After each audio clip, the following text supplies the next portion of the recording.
What's up? Ghost Fictions is here, and we're back again. This is the second part of a story where Issei was trained by the dragon gods and became the true dragon god of chaos.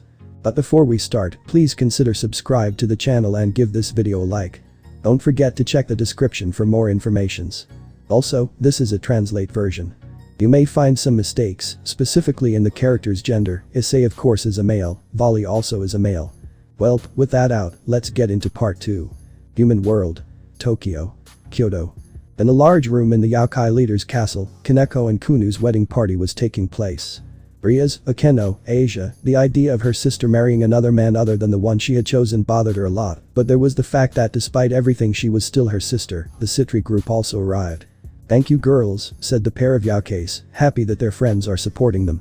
Both men approached Yasuko to congratulate him, even Razor congratulated him since he had become more humble and calm, as well as much more sociable. In another part of the room, Surzuch, Grafia, Azazel and Yusaka were talking, chatting calmly while enjoying the party. Vali also arrived with his wives since one of his wives Abilia was in charge of helping Yusaka, and out of courtesy they were invited, although when they arrived they stayed with the leaders talking. The party is going on normally, everyone was enjoying the evening while more guests continued to arrive until a group of 3 people arrived, drawing the attention of everyone present at the party as they felt a presence that was too powerful.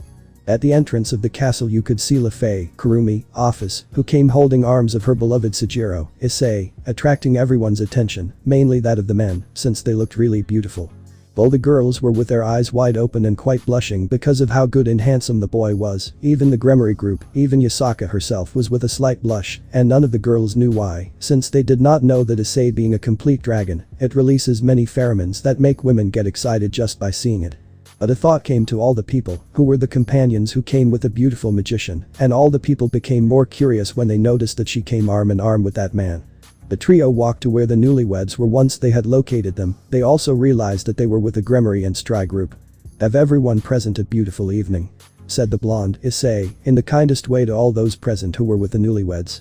Note: Issei when he is as Sejiro will have blonde hair, so in conversations I will call him blonde, and Office will only know Kurumi. Once those words were said, the girls blushed even more at the blonde's deep voice, and he returned to where the newlyweds were.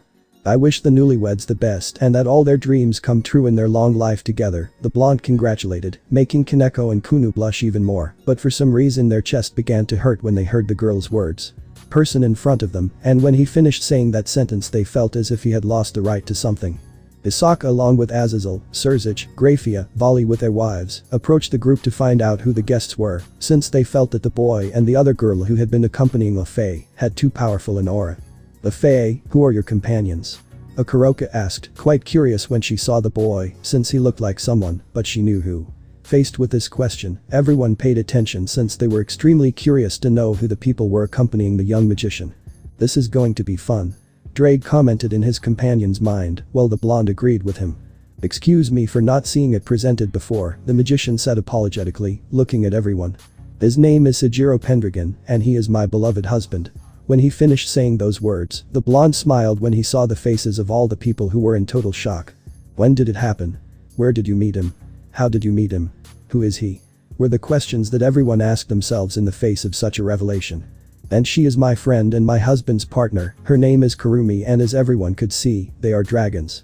When I finished introducing them, everyone was speechless at the news, even Azazel, who had seen almost everything the world could offer.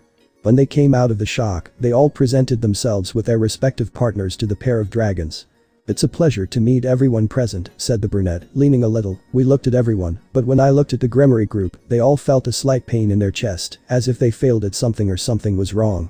The brunette went to where Ravel and Kuroka were, who were Lefei's best friends. They always supported her, but also because they were girls that he wanted to be by his side, since they were one of the few who always waited for him and continue to wait for him. "Partner Albion is suspicious since he can sense my presence," Drake said, worrying the brunette. "So you are the famous best friends of my beautiful wife. It is really a pleasure to finally meet you, since she always speaks very well of you," said the blonde with a smile that made both girls blush and mentally thank that her friend will talk about them too. "I must add that they really are more beautiful than I imagined," said the blonde, kissing Ravel and Kuroka's hand, leaving them in total shock and with a huge blush on their faces at the blonde's words. The blonde, seeing that they want to say something but the words didn't come out, gave them a smile that made them blush as hard as they could because of the beautiful smile he gave them, and the warm look he gave them didn't help at all. With those beautiful eyes of different colors, making them unable to hide their blush in the presence of the people present. The Gremory girls for some reason felt irritated by such a scene, even Kunu and Kaneko felt that way, but none of them knew why. Partner, this is not going to last long, Albio is realizing. I don't think it will last long before he discovers our disguise. Drake reported for the second time, worrying the brunette more while he thought about how to solve this problem. Issei turned to the leaders of the factions. It is a pleasure to meet the great Mao Lucifer and his queen Graphia Lucifuge, as well as not to know the former ruler of the fallen angels. The blonde said while bowing in respect while those mentioned returned it to him. Drake tell Albion to keep a secret and we will explain it to him and Vali later. The blonde said with concern that Vali would keep the secret. I imagine you are the great Hakatuku, Vali Lucifer if I am not mistaken, I have heard a lot about you. The blonde said calmly as he extended his hand towards Vali. When Vali gave it to him with great curiosity, Drake did not waste time communicating with Albion. Albion, tell your host not to tell anyone who we really are. Drake said, communicating with his friend, leaving him shocked to know that his suspicions were correct. So it's really your Drake, I'm finally seeing you again. Albion commented in a happy and calm tone. If many things happened, I will tell you details later, but now is not the time, tell your host to act as if they had never met. Drake concluded and then cut off the communication. Albion told Vali that he was Issei and not to tell anyone and act as if they had never met, to which Vali was really very surprised. After a few seconds Vali gives him his typical smile. I hope to be able to fight you at some point, said Vali with a smile while he was surprising everyone that since Issei was gone he little by little lost his interest in fights and his desire to fight, at least it was until now, since right now a desire to fight again has just arisen as he feels his aura rising. I also want to fight soon, you, said the blonde, returning the smile and also raising his aura. This left everyone even more shocked than they already were, but even more so for Vali's wives, who already knew Vali very well, and this was something new for them, that he has so much desire to fight is really strange.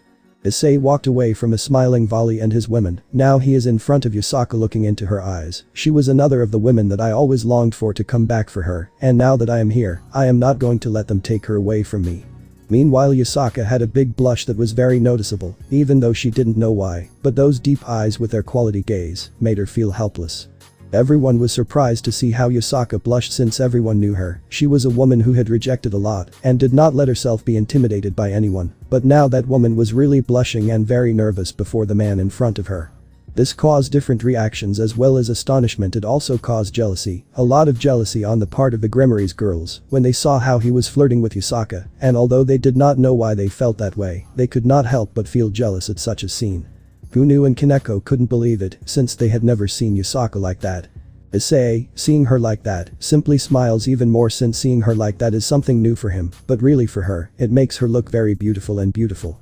It is a great honor to meet the former leader of the Yaokei Tsukaka. I must say that she looks very beautiful today, although I think she always looks beautiful, said the blonde, kissing the kitsune's hand, making her very nervous.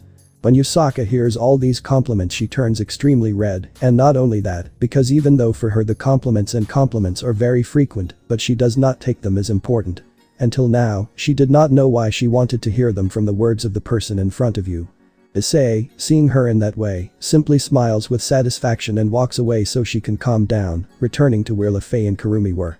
All the girls felt even more irritated by the atmosphere that the two of them caused, but there were also two girls that they did not know why, but instead of feeling jealous about that scene, they felt longing and a lot of happiness as well as tranquility when being close to that man.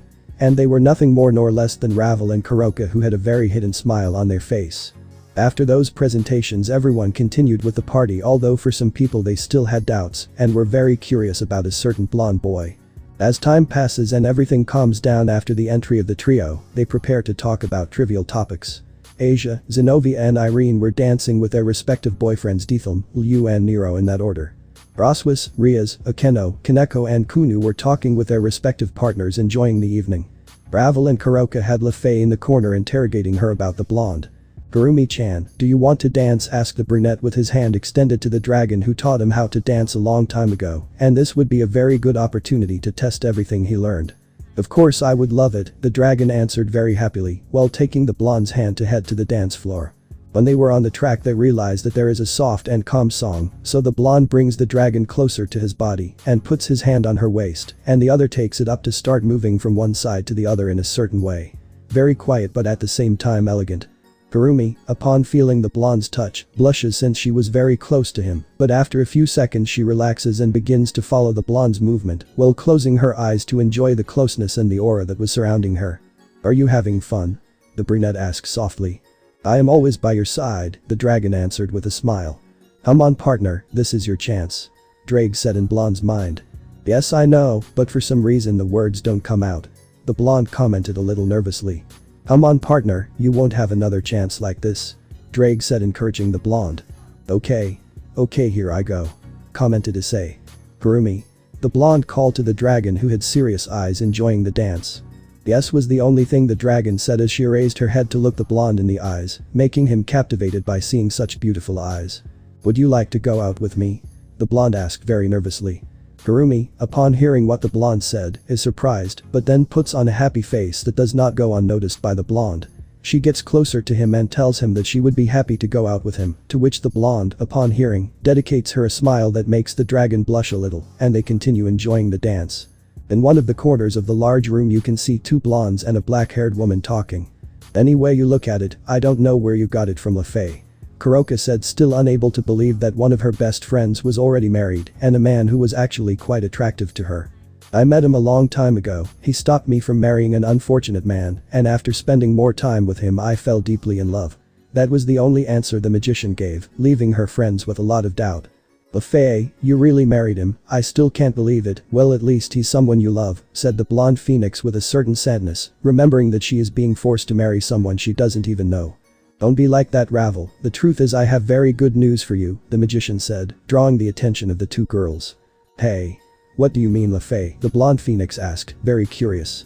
"I already found a way to free you from your commitment, but I still can't tell you how, I can only tell you that," the magician answered, leaving the two girls in shock. "Hey. Are you speaking seriously?" asked the blonde phoenix even though she could believe it, and a great sign of hope. "How do you destroy that Lefay?" Kuroka asked, still in a state of shock. "I'm sorry but at this moment it's impossible for me to tell you anything else, just trust me," the magician said with a smile as she glanced at the blonde who was dancing with Kurumi. Ravel was shedding tears of happiness at such news. She wanted more than ever to free herself from that commitment since she only loves one person and only that person does she want to be with. "What you say is true?" Kuroka asked even without being able to believe it, since that issue was quite delicate and very difficult to solve. "Yes, although I can't tell you how, but I can tell you that that same day that Ravel is going to get married, or rather when we are at the wedding, it will happen that you will be released from the commitment, plus you will like it and you will see it at that moment," said the magician with a smile, making Ravel rush to hug her and say thank you repetitively. "Thank you, thank you, thank you, thank you, you don't know what that means to me," said the blonde phoenix, hugging her friend tightly with so much happiness. What Ravel doesn't know is that something very big is going to happen, and it will not only surprise her, but also the entire supernatural world. "True, Kuroka-sama, I want to introduce you to someone who wants to see you, but that would be after the party," the magician said calmly. Kuroka was surprised by what she heard and begins to be curious about who it could be, so she tells him that it's okay. On the other side of the party, the Grimory's girls were watching the blonde dance with Kurumi at every moment, calmly enjoying the contact of each one, making all of them jealous, but they still don't know why that jealousy, and why seeing him like that with another woman, makes them jealous. It caused pain in Ria's chest and even more so. While dancing with Kurumi, the brunette sees everyone at the party and notices that the Grimory group is seeing him more and more, but he downplays it, but at one point something caught his attention, and that is that Sona is arguing with Saji about something, but upon seeing Sona's expressions she realizes that it is something that bothers her a lot. "I'm almost sure that the boy hasn't been able to mark it, and that's where the discussion comes from, surely the Citri heiress doesn't agree and the boy is putting pressure on her," Drake commented in the blonde's mind, remembering what I told him. His beloved wife about Sona's relationship. "Saji, he really is an idiot if he keeps pressuring her, the only thing he's going to achieve is for Sona to leave him," the blonde responded somewhat angrily. "The boy surely feels that he is going to lose her, that's why he wants to mark her as his, although I don't know what he's complaining about if that favors you," Drake commented, but this time with a smile on his face. "But the way she's doing it she's going to end up losing her if not already," the blonde said as he watched Sona walk away from Saji. "By the way, what do you mean by that which benefits me?" The blonde asked with some doubt and confusion. Partner, you can't fool me, I've known you forever and I can feel everything you feel. I've been able to see how you react when you're close to the Citri girl. Drake said, surprising the blonde. I don't know what you're talking about. The blonde said, trying to finish the topic. Partner, you're not fooling me, you've always loved that girl since you met her. Maybe you don't feel something very strong like what you feel for the magician, but I can say that if you give her a chance, she can become an indispensable person for you. Drake commented, leaving the blonde in great silence. Let's better change the subject and tell me something, Vitria may know who we are. Said the blonde, trying to leave the topic of Sona, since although he doesn't want to admit it, he has always felt that way about her, but since he never almost treated her, he couldn't see clearly if that was love or simply appreciation. Drake laughed to himself since he knew his partner and knew that if the opportunity presented itself, he would not hesitate to approach the Citri heiress. No, he can't, even if he is one of the 5 dragon kings, only Albion, since we both recognize and feel the presence of the other, even if we don't want to. Drake answered in a calm and confident manner. Who would say it? The blonde said with surprise, but he was also able to calm down, knowing that no one else apart from Albion and Vali can know who they are. Ice once again enjoyed the dance he had with Kurumi. A few minutes later something caught his attention again, and that was that he could see Tsubaki Shinra running towards the balcony with tears in her eyes when she saw how Kiba and Tasuka were kissing. Kiba, you are an idiot, you should consider more the feelings of the girls who love you. The blonde thought when he saw this action. You're the only person who can't say that. Drake mocked the blonde since he was very clueless when it came to girls. Issei remained silent when faced with such a comment from his friend, since it was true and he did not know how to answer him, so it was better to remain silent. The blonde looks at Kurumi again and tells her that he needs to do something, to which Kurumi nods her head and goes to where Lefei was, while Issei takes a glass of wine that was nearby and heads to the balcony where he stands. Tsubaki ran. Once he arrives there, he can see Tsubaki with a glass of wine in her hand as she watches the beautiful night and tears running down her cheeks. Issei's heart broke when he saw her, seeing a woman as beautiful as she was in that state, so he decided to calmly approach her to see if he could cheer her up a little. Because such a beautiful woman is here alone, was what Tsubaki heard behind her, surprising her to see who it was. Ice walks towards her and sits on the same bench as the black-haired woman, but a little further away to give her space. It's a nice night, isn't it, asks the brunette, while the black-haired girl's face turns red when she sees that someone saw her cry, while the blonde sees her simply smiles, although in her mind, it was said that she looks very pretty when she is sad. Don't worry, sometimes we need to cry to get out what's inside us, the blonde said, and without realizing it, a tear ran down his cheek. The black-haired woman was surprised by his words, but even more so when she saw that tear go down. I know it's not my business, but I don't like to see a girl as pretty as you are shed tears when she can smile and look even more beautiful than you already are, the blonde said, making the black-haired girl blush even more, although she didn't understand why those words affected her so much. So if you have a problem, I can listen to you so you can get rid of your problems, the blonde commented, surprising the black-haired girl even more, since she never thought that someone would want to listen to her sorrows. Tsubaki for some reason felt like she could trust him and decided to tell him. Seeing this, Issei was very happy because she lowered her guard and was able to relax a little. I'm not a person who can get along with the opposite gender, in fact I've only been able to get along with only 3 men in my life, the black-haired woman began to say, making the blonde one look at her. A lot of attention. One of them I was always in love with was the Gremory Knight Kibayudo. The black-haired woman said with some sadness, while she sought her fists with some frustration. Issei, seeing her like this, puts his hand in her hand while giving her a smile. Full of support, making seeing her calm down.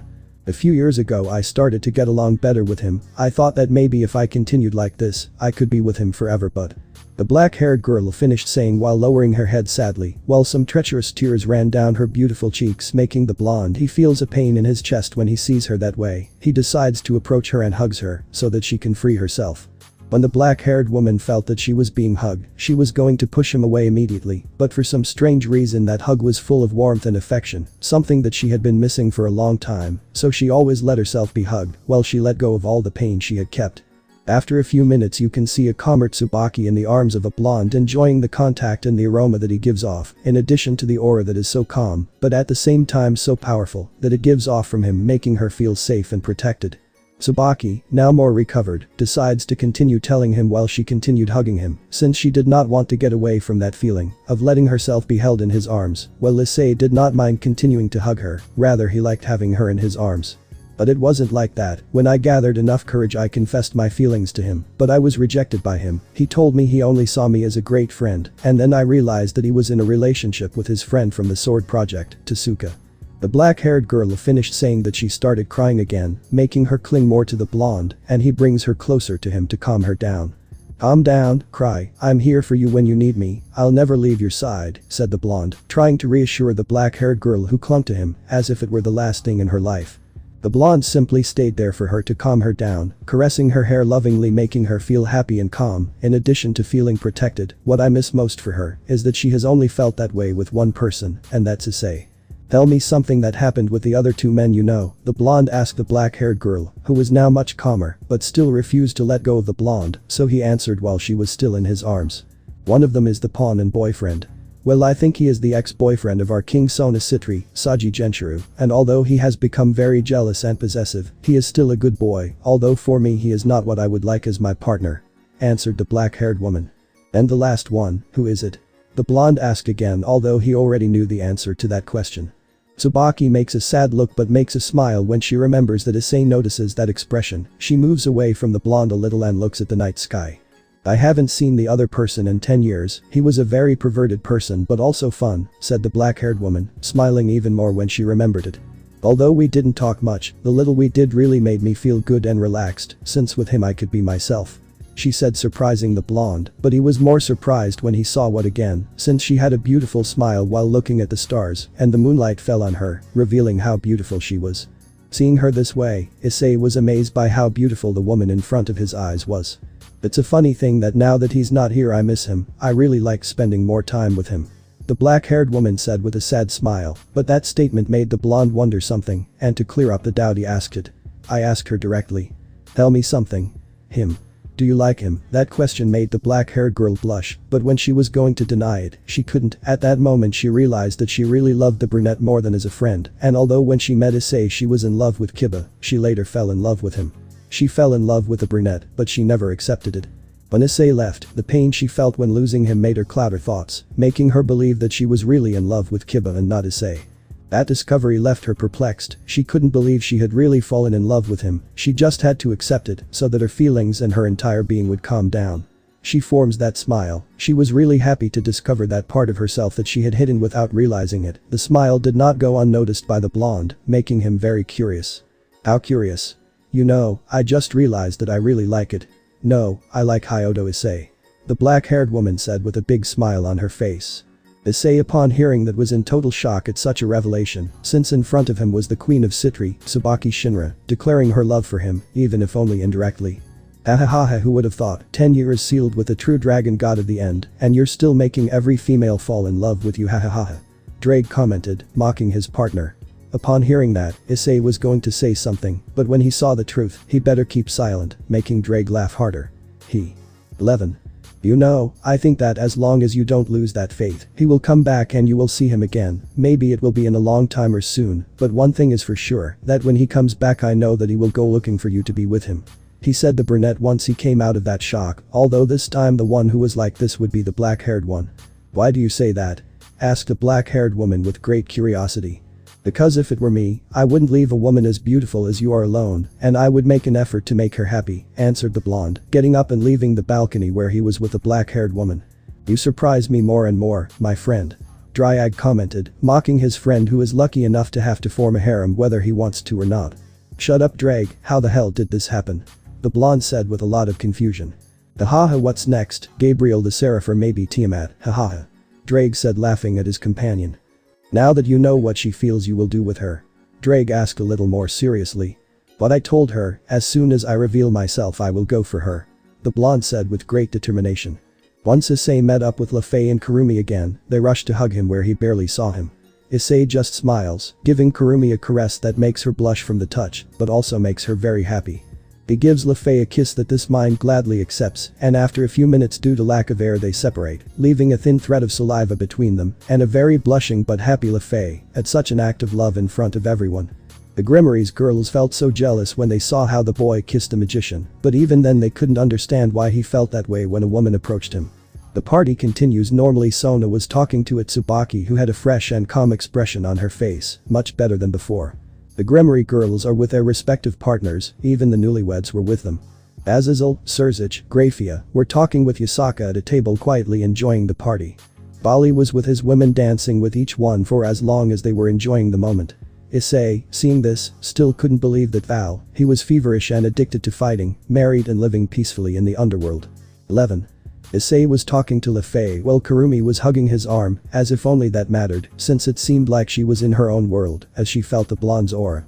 At that moment, a large explosion of smoke was heard at the table where Yasaka was, but before anyone could do anything, everyone realized that they were trapped in a kind of bubble. Well, when the smoke spread, everyone realized that there had been many magicians, and the leader of them had Yasaka in a bubble next to him. "Excuse the mess, since I didn't have an invitation I had to enter like that," commented the leader of the magicians in a mocking tone. "What happened to you? Who are they?" asked an angry Kaneko. "What have they done to my mother? Let her go," the younger Kitsune demanded when she saw her mother that she was unconscious. "Ahahaha, calm down, little one, your mother is fine, for now," the leader of the magicians answered, mockingly. "About who we are, very soon they will know who we are, but now I only come for her, since she is necessary for my lord's plans," said the magician calmly. Upon hearing that, everyone present began to try to break the bubble, but no one could, not even Surzic and Vali, who hit it hard to help Yasaka. "Do not try to break that bubble, no one will succeed since it is made to withstand the attack of a god," commented the leader of the magicians, surprising everyone.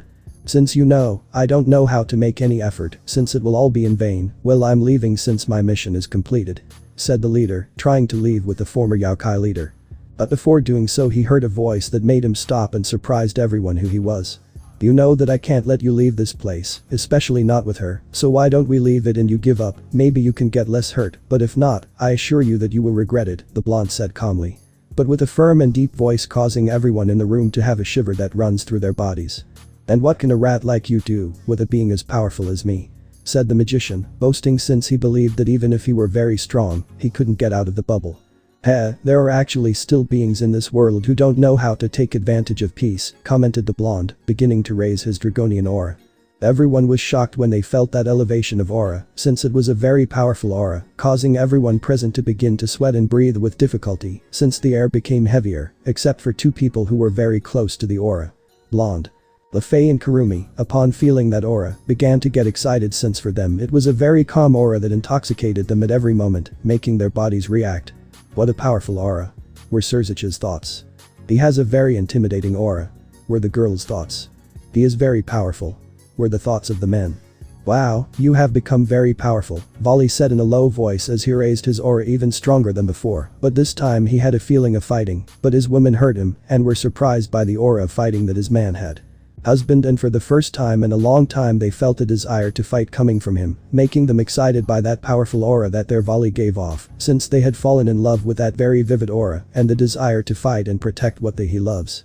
"And what can you do, you can't even get out of that bubble," said the leader of the magicians with an arrogant smile of confidence, although inside he was dying of fear when feeling that type of aura so tremendously iron and strong. "Do you think this level of barrier can stop me?" said the brunette, putting his finger in the bubble. "Stupid, I already told you that it is impossible to break it," said the leader with confidence, until it began to crack little by little where his finger was placed. "This is nothing," said the blonde, while the cracks expanded to all parts of the bubble, and immediately it broke as if it were glass. Everyone present was surprised by how easily it broke. "Now you will feel the real pain for touching a woman like her," said the brunette, angry for having touched his beautiful kitsune. The leader of the magicians was shaking and sweating cold as he saw the blonde approaching him with a face that promised a lot of pain. "Attack!" It was the leader's cry, so that all the magicians present reacted and attacked with their best spells, hoping to kill him. Everyone was surprised, those attacks were very powerful, and together they could have killed anyone. When the magicians saw that their spells had impacted, they were happy, thinking that they defeated him until they heard a voice, surprising everyone present. "If that's all they have, I've really been disappointed by the current level of magicians today," said the blonde, coming out of the smoke without a scratch. "My dear Fei-chan, you can teach them what it really means to be a magician," the blonde said, drawing everyone's attention. "Hi." The magician responded very enthusiastically since she could practice a spell that she recently learned from her beloved husband. She stood in front of the blonde and created a huge magic circle in his red head. "Laser dragon." The magician shouted as a huge and imposing fire dragon came out of the magic circle attacking all the magicians. All the magicians were charred, leaving only the leader of them. Well, the magician was very happy, since that attack was very powerful and did not require much effort. Everyone present was shocked, since they never imagined that the magician was so powerful. Ravel and Kuroka were the most surprised since they knew very well the level that the magician had, or at least before. So the two of them began to wonder where Issei had become so powerful, and only one answer came to her mind when she saw the person who was next to her congratulating her. May she better become stronger than one of the strongest dragons in existence. Good job, Fei-chan, after I give you your reward, the blonde said, although he only said that last part so that she could hear, making her blush at such words, but he didn't say anything, since she did want that reward. Well, it's time to finish with you, said the blonde, looking back at the magician who was trembling with fear. In a fraction of seconds where no one could see, the blonde was already in front of the magician, surprising everyone at such speed. The magician, upon realizing this, is frozen by such speed. Issei gives the magician a simple blow in the face, sending him shooting against a wall, causing it to pass through and creating a crater in the ground where he fell, leaving the magician unconscious since his jaw was broken. Ribs twisted by the blow and several organs damaged by the impact. The room remains silent before such an act of power. Everyone is shocked, except for Vali, who, upon seeing how powerful his rival has become, begins to get more and more excited. Issei turns to where Yusaka was since the magician was not even good for a warm-up. He puts his hand on the bubble that imprisoned the older kitsune, breaking it and grabbing Yusaka before she falls to the ground. Fei-chan, Kurumi-chan, help everyone, the blonde said to his two beautiful girls. Hi. It was what they said to start freeing all the guests. When everyone was free, she ran out to see if her mother was okay, where the blonde had her in his arms carrying her like a princess. Mother, the younger kitsune shouted worriedly when she arrived with Kaneko and Yasuko. Don't worry, she's fine, she was just fainted, if she rests for one night she'll be fine, the blonde said, reassuring everyone present. Thank you for the help. Mayu Surzich expressed. Don't worry, I just did it because it's the right thing to do, and I can't let them lay a hand on her, the blonde commented with a smile, but some were confused by what he said, except for a certain magician and a certain dragon. You are really very strong to break that type of bubble without any effort, Azazel said this time, drawing everyone's attention to what he said. I spent 10 long years in a row isolated from the world to protect my loved ones, said the blonde, looking back at Issei and Kurumi, who turned red because of the comment, but at the same time very happy since the blonde would do anything for they. After such an infernal training like the one I had, not being able to break a barrier of that type would be a disgrace for my master, plus the bubble had many fractures, one simply adds a little magic to those fractures, and they will break as you already saw. The blonde explained, surprising everyone that he had such knowledge and also had such a level of handling magic. The girls, seeing the look and smile that the blonde gave to the magician and the dragon, could have been jealous because it wasn't them. Well, if you allow me, I will take Miss Yusaka to a safe place so she can rest, the blonde said to everyone, but when he sees that they are going to say something, he continues. As you have already seen, for now I am the only one who can protect her, plus I imagine that the two leaders of the alliance are busy taking care of her, the others I imagine have matters to attend to, and for you, ladies, Kanu has to enjoy her time. Honeymoon with your husband, the same with you Miss Kaneko, that leaves us only one option, me therefore I will take care of her while she rests, you have my dragon's word that nothing will happen to her. Said the blonde silencing everyone since that was the pure truth. Well, with that decided, I'm leaving so that Miss Yusaka can rest, said the blonde, leaving while he was held by one arm by Kurumi who was leaving with him. Fei-chan, you can stay if you like, but please don't come home too late so as not to worry me, the blonde said, seeing the magician nod and leave the party. Well, guys, Yusaka-sama will be fine, I can assure you, so why don't we continue with the celebration, since today is a very important night, the magician said to those present, who were encouraged to continue the celebration, once the unconscious magician was arrested and fixed a wall, although some people had a certain green-eyed blonde on their minds. Human world. Hyoto residence. On the island of the Hyoto residence, a dimensional gap opens and a blonde emerges from it carrying a blonde and at the same time a black-haired woman. Office-chan, wait for me here while I put Yusaka in a room to rest, the blonde said to continue to the second floor and place the kitsune on the bed in a very well-decorated room for her to rest. Issei, seeing how the kitsune sleeps, only smiles when he sees how beautiful she looks that way. After looking at her for a few minutes, he goes down to the living room, arriving at where Office was sitting, resting from the party. When she arrives, she sits next to her and she hugs her. The two enjoy each other's closeness while they wait for Issei and her other guest. Human world. Tokyo. Kyoto. Everyone was already leaving the party so the newlyweds could enjoy their night. The Grimory's girls were saying goodbye to each other to leave. Lefei approaches Kuroka and takes her a little away from everyone so they don't hear what she was going to tell her. "Kuroka-sama, Sujiro wants to talk to you privately, so he asked me to take you," the magician said to a very surprised Kuroka. "Why does he want to see me?" The black-haired girl asked with great curiosity, although later she remembered how he treated her when he greeted her, and she blushed a little. "You'll see, you'll be very surprised, and that you liked what you saw," said the magician, leaving an intrigued Kuroka. "Come on, let's say goodbye so we can leave, I want to rest," the magician said as she pulled the black-haired girl's arm. When they got to where they were, everyone congratulated the couple one last time, but before leaving, Riaz asks Kuroka. Note: here are only the Citri and Gremory group with their partners. "Kuroka, do you want us to take you to the underworld?" the Redid asked. "I'm sorry, Riaz, but Lefei invited me to go to her house," the Nekomata answered, surprising all the girls. "Ah, you'll go to England then?" Riaz commented calmly. "No, I no longer live, I left my house a long time ago, now I am living with my husband and Kurumi somewhere else," the magician commented, leaving everyone surprised, but something about Lefei caught everyone's attention.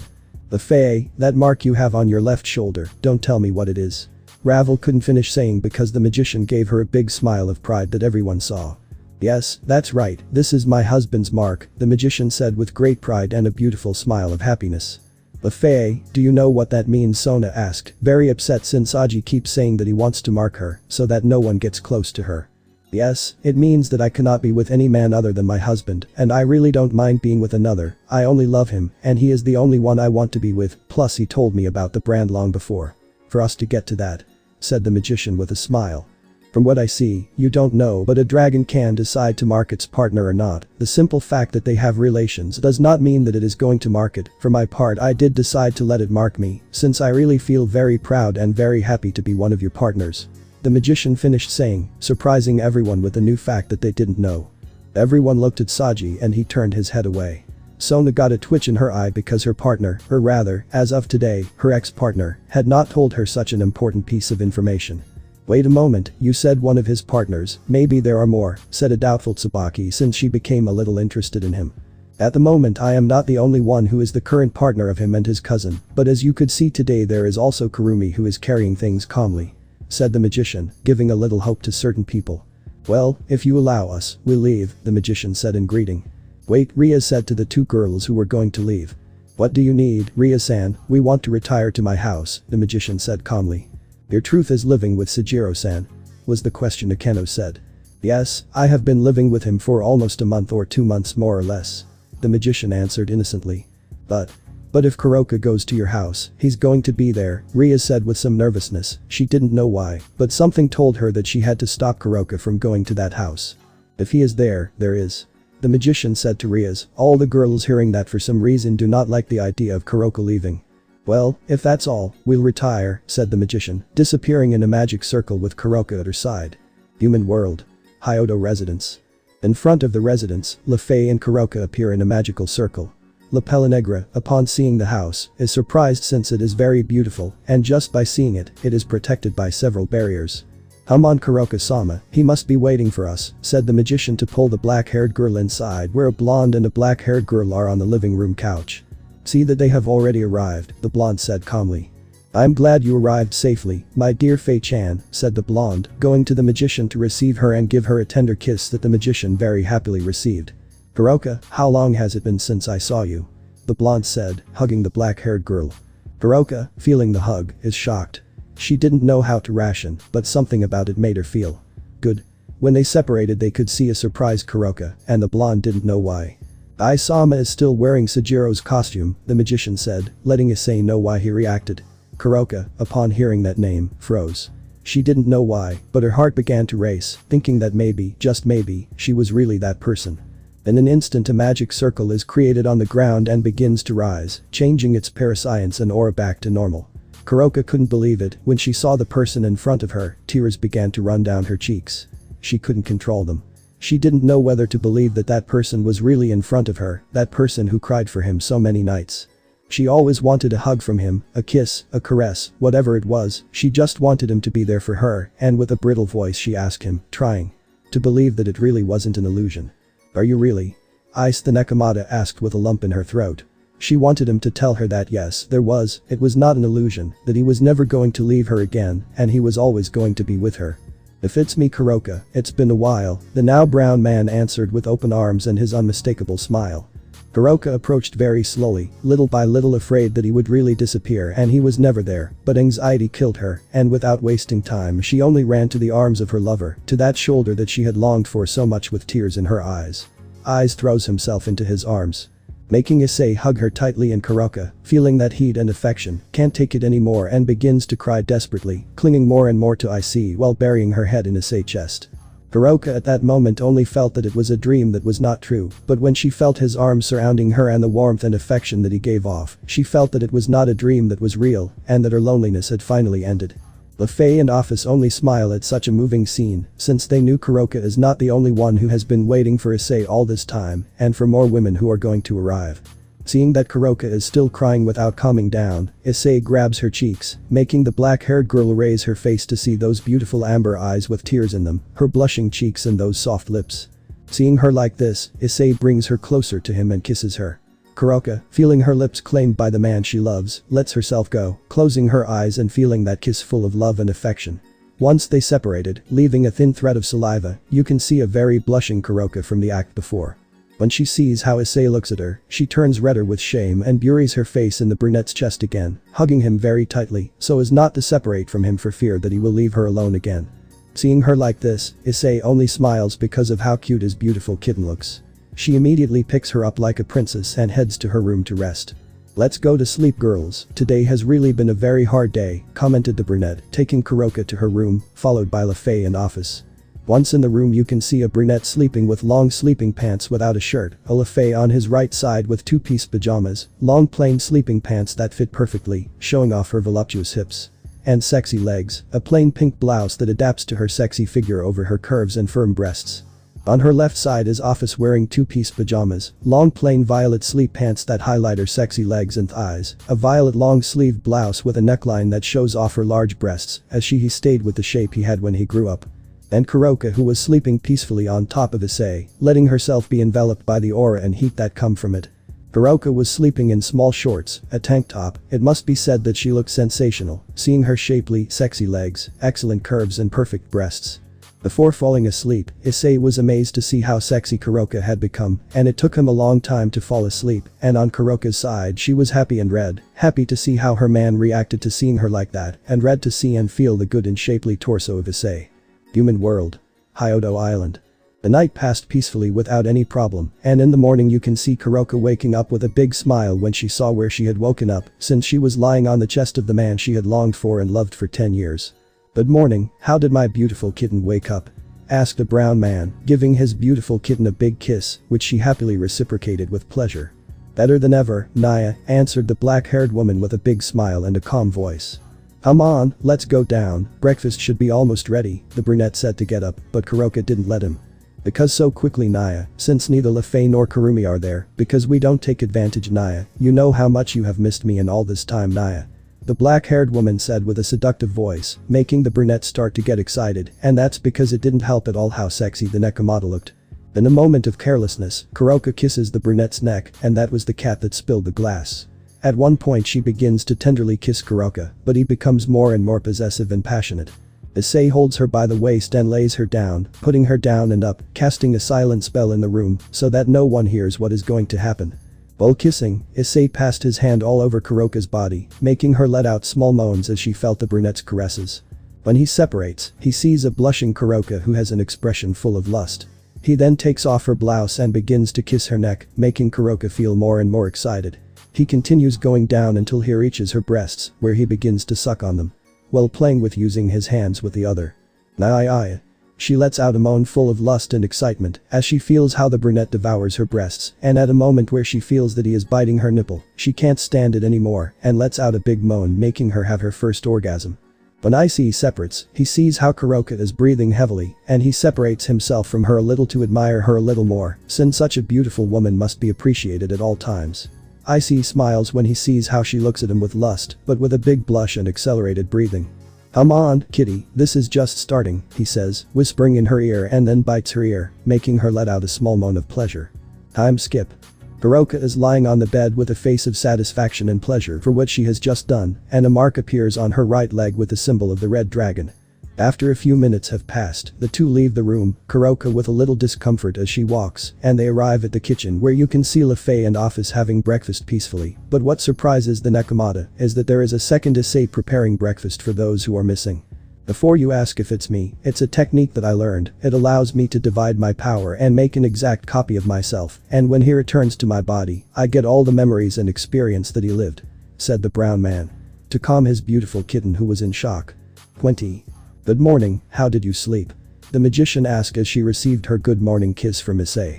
"From what I see very well," Office said when she saw the mark that Kuroka has on her right leg while giving the brunette a kiss. Lefei, seeing it, smiles since she knows what it meant, and Kuroka, seeing it, blushes since the mark had given her away. "Don't worry, Kuroka-sama, I have it too, remember that I already showed it at the party," Lefei said, showing the left shoulder where her mark is. Then I looked at Office again, but she couldn't be seen. "If you look for my brand you won't find it since I don't have it because I still want to experience if what I really feel is love," Office said calmly while continuing to eat breakfast, to which the black-haired woman and the brunette sit down to have breakfast together. To them. "Does anyone know how Yasaka continued?" asked the brunette. "A few minutes ago I went to see her and she was asleep," the magician answered. After breakfast the three girls go to take a bath while the brunette goes up to Yasaka's room to see if she's awake yet. When Issei arrives at the room, he can see the beautiful blonde sleeping peacefully. He approaches the bed and sits on the side of it while enjoying the beautiful face of the sleeping kitsune. He puts his hand on her cheek, gently caressing it. Her beautiful face, at that moment, upon feeling such a caress full of affection and love, she awakens little by little, and what her eyes first see is the brown man who is in front of her. "I must still be asleep since I'm seeing Issei-kun," the kitsune said when she saw the brunette.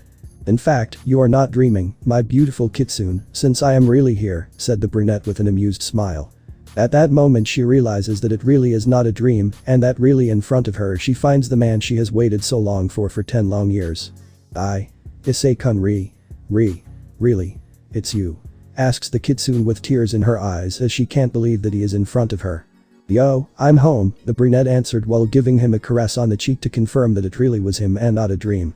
Isaka still can't believe it, he was there, he was really there with her by his side, were the thoughts that went through her head while tears ran down her cheeks. I see. It was the only thing she kept repeating while she hugged him tightly and cried into Issei's chest.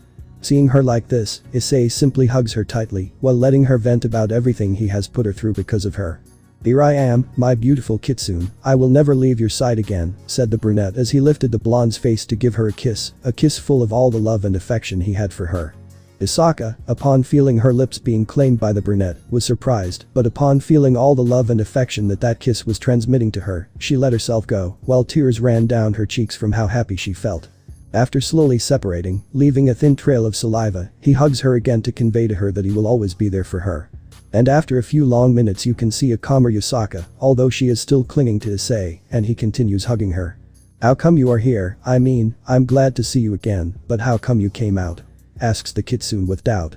"That's a story for another day because it's better not to go down for breakfast. The only thing missing is you since the girls have already finished and are now taking a bath, plus I promised Kunu that I would take you home later, so she knows you're okay," the brunette said calmly.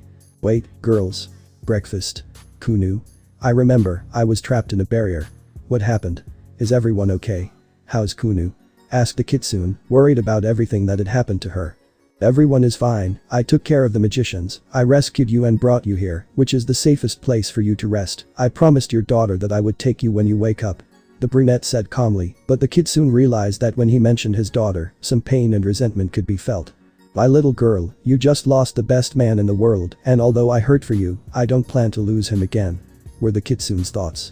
When Issei was going to leave he feels his shirt being pulled, he turns around and can see a certain red blonde making her look deadly cute since she was playing with her fingers, with her head down, her cheeks red and beautiful eyes. The couple are surprised since they are very close to each other when she pulls him, surprising both of them. Yasaka, who is staring at the brunette, is slowly getting lost in those beautiful eyes of different colors, and Issei is getting lost little by little of how beautiful the kitsune really is. In this way the kitsune gets closer and closer to the brunette's lips until she can't take it anymore and claims his lips as her own when the brunette feels that this time it is his lips that are being claimed by the kitsune. He is shocked, but after a few seconds he reciprocated, making the kitsune really happy and also causing her to start kissing him more passionately. Wait now. Yasaka-chan, if we continue, this is how it goes. This is how this is going to end in a different way, the brunette said as best he could, since he could barely breathe from the kisses that the kitsune gave him, that excited him more and more. For me, this can end any way you want, Yusaka commented, causing a certain brunette to be surprised by such a revelation, but before he could do anything, someone interrupted them. They will have a lot of time for that for now because you don't come down to breakfast Yusaka-sama, since we will soon have to go to Tokyo if your daughter doesn't worry. LeFei said, interrupting the scene. She's right Yusaka, because it's better not to wait a bit. Kuroka said calmly with a smile on her face, since she still remembers what she did with the brunette a few minutes ago. LeFei, Kuroka, what are you doing here? Rather it's here, the kitsune asked, realizing that she didn't recognize the place she was in. You are in my house Yusaka-chan, and with what they do here, well LeFei is my wife, and let's say that Kuroka is my lover. The brunette said surprising the kitsune, also embarrassing the magician because she is still not used to being his wife, although she is happy every time the brunette says it, and Kuroka is the same since she can finally be with the person she loves. After a few minutes Yusaka was having breakfast, marveling at the beautiful house that Issei has, since it was neither very big nor very small, while the members of the house accompanied her to talk about trivial topics. Until she sees a certain very beautiful woman, about 26 years old, black hair, great body, entering the kitchen where everyone was. This surprised Yusaka since she did not know who she was, although she saw her at the party, she is still unknown, since she felt an extremely powerful aura coming from her. Yusaka, she is office, nothing more than a change of form to be able to be with me more comfortably, since seeing her as a child made me feel strange kissing her or being with her. The brunette said when he saw that the kitsune did not know who she was. Also because this way I can seduce you more easily, the dragon said, making the brunette blush since that appearance provoked him a lot, in addition to the fact that she looked so pretty. Yusaka was surprised since she was informed that Office was a being that had no common sense and did not know what feelings were, but she was calmed when LeFei told her that she has been studying with Issei, and now she shows more feelings. Besides, who is one of Issei's girlfriend candidate girls? When Office arrived, she gave Issei a kiss and integrated with everyone, and that was when she told them how he lived all this time in that dimension, and also that he was trained by the Trihexa, and when he arrived in this dimension, he helped LeFei with her marriage. Arranged by marrying her, which he took advantage of since before they sealed it, he had feelings for her. When the girls heard that, they were surprised, but LeFei was even more surprised since she didn't know that the brunette had had those feelings for her long before, but it also made her extremely happy to know that after so much time, the brunette was still important to him. He also told them that he had feelings for them and for other girls. When they heard him say that, Kuroka and Yusaka started to kiss him because he is returning their love after so many years, even though they have to share it, they were happy that he was with them, each of them. You already know which girls the brunette has feelings for, and it didn't bother them since they all got along well. Except for a certain Archangel and a certain Mao. Issei told him that with Office he is barely seeing what he feels, he was no longer sure if it is love or just interest or attachment, and she was also in the same situation, that is why they took things slowly. I continue by telling them that he is going to continue with the identity of Sejiro Pendragon, since he still needs to do and fix some things. In the end Issei asked Yusaka and Kuroka if they want they can live here, since he would like to spend time with him. The brunette couldn't finish as they immediately accepted, since they didn't want to leave the brunette again. But that topic finished, the brunette told all of them to go get ready since they are going to Tokyo, so that Kunu doesn't worry about Yusaka, in addition to picking up her things to move, then to the underworld for Kuroka to do the same, plus the brunette wants to go visit the Citri Academy, although I'll probably go on another day because I didn't think I had time. To which they all went to get ready, but first he told Kuroka and Yusaka that he left them a gift in their respective rooms since even though they sleep with the brunette, each one has a separate room. A while later Issei came down dressed in black shoes, black dress pants, and a blue long-sleeved shirt, revealing part of his chest. After a while the girls got off. LeFei was wearing a blue blouse that showed the red dragon mark, she also wore a black petticoat showing her sexy and shapely legs. Office was wearing a plain purple kimono, showing off her voluptuous body perfectly. Yusaka was wearing a kimono that was Issei's gift, it was yellow with a touch of silver and with simple prints, showing off her well-formed curves that made her look sexy and charming, to which the kitsune loved her gift. Last but not least was Kuroka who also wore the gift, a black kimono with silver touches, some bells at the bottom, and she also showed the red dragon mark on her right leg, her wide and provocative shoulders, with her voluptuous neckline. It should be said that Issei was more than frozen since they all looked incredibly beautiful. Girls, you look beautiful, the brunette said with difficulty when he had such beautiful women in front of him.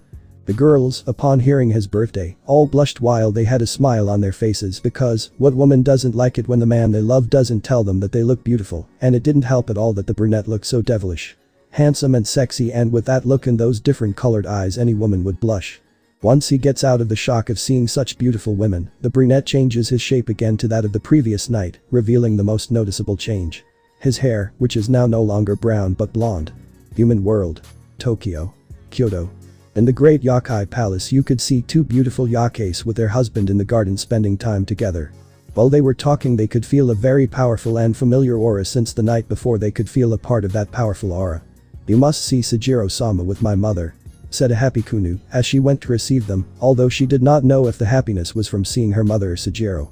Meanwhile, Issei can be seen with Lefei, Office, Kuroka and Yusaka entering the palace, and the last two holding the brunette's arms, one on each side.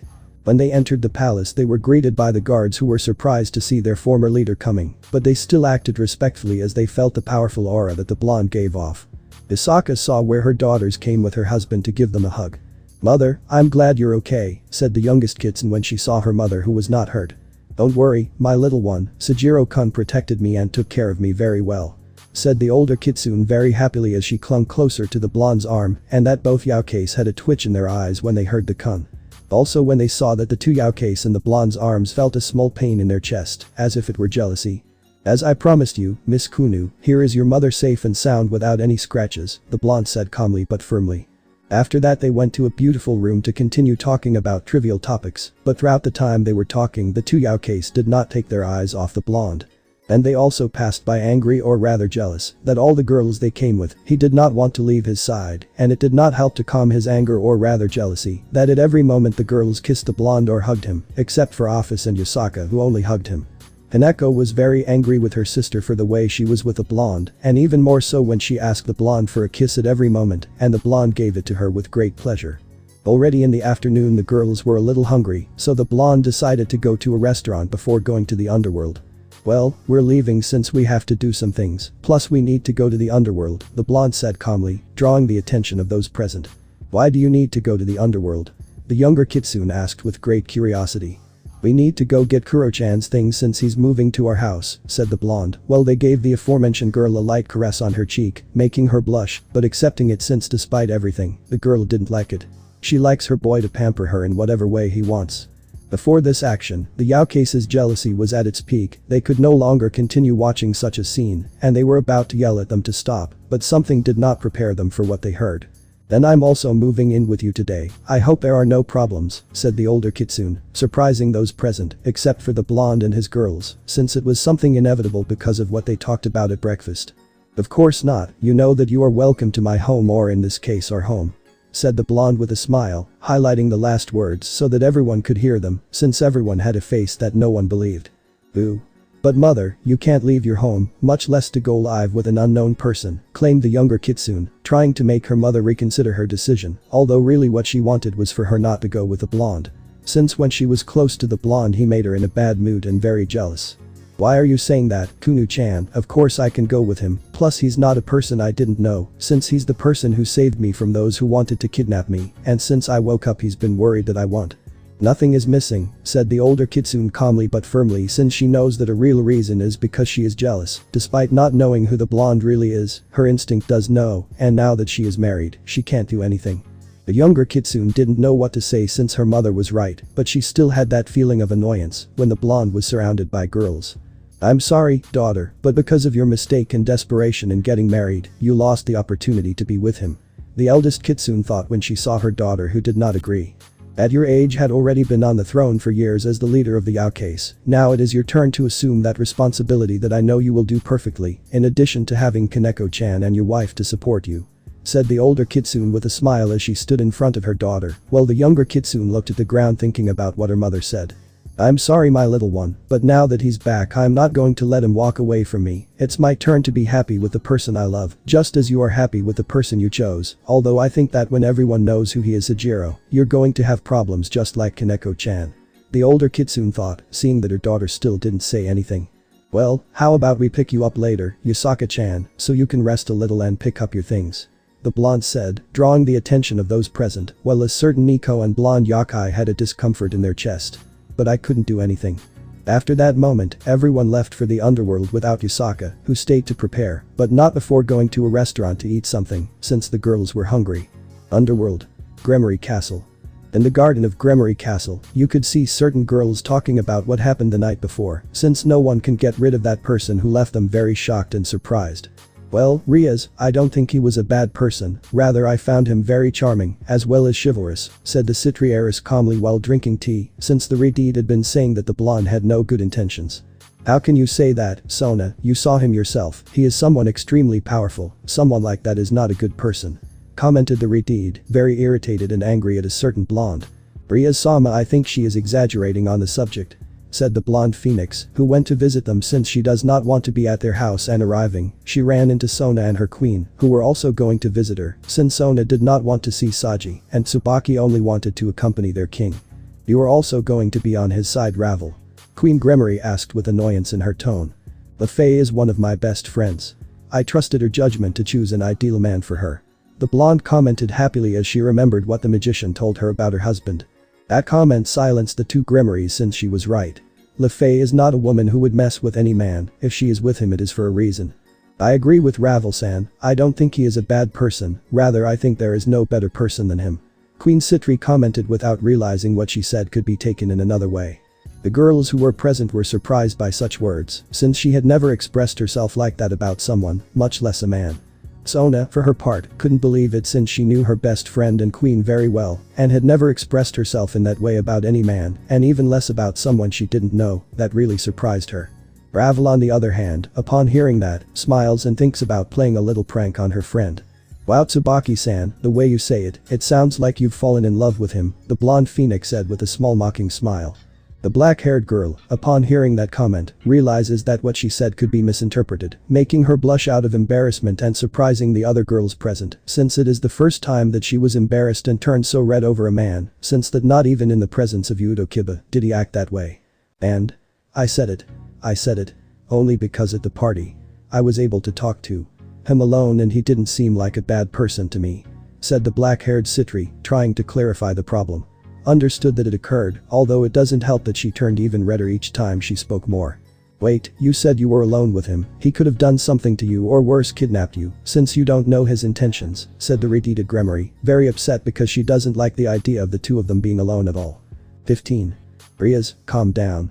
You don't think you're exaggerating a bit, said the Citri heiress, trying to reassure her friend who looked quite upset. Since the party yesterday Riaz has been in a bad mood and very upset, this is only because she does not think or does not like that any girl is close to Sejiro, and that everyone present, mainly Sona, has already realized a count. Riaz, tell me something, you fell in love with Lefay's husband? Was the question that the Citri heiress said, leaving not only Riaz in shock but also her queen, since she was currently asking herself that same question. Faced with that question, everyone was waiting for an answer from Riaz, but apart from her, Akena looked away again, as if she wanted to avoid this conversation. Of course not, since I'm going to fall in love with him, I don't even know him, and I'll soon marry Riaz, the Redeed said with complete firmness, but with some discomfort in her words that didn't go unnoticed by Sona. And you Akeno fell in love with him, since what I have seen you have not said any comment on the subject, as if you wanted to avoid talking about him.